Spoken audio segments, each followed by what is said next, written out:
Hello, it's Greg Allison from Green Rigs, coming to you on the 28th of March.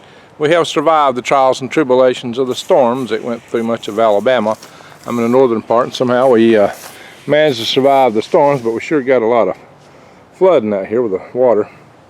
As you can see across my road and everywhere else around here, we got a lot of water everywhere.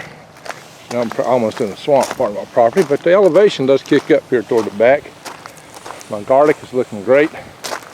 And what I'm going to do here with the garlic, and also some of these other beds, we're going to come in here and we're going to plant some other stuff in here. But where the garlic's at, and this has got turmeric, some of these beds do. I'm digging that up. But we're going to come back and put, all this green stuff is green manure. So we're going to come back and put compost on top of this green manure. That way you can see how we're going to fertilize things. This green manure will make a nitrogen.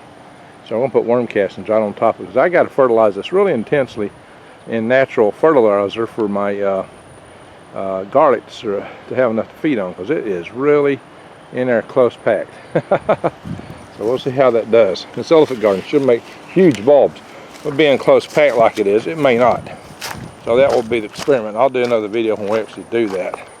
I just want to let y'all know that, hey, a lot of people were asking about the weather.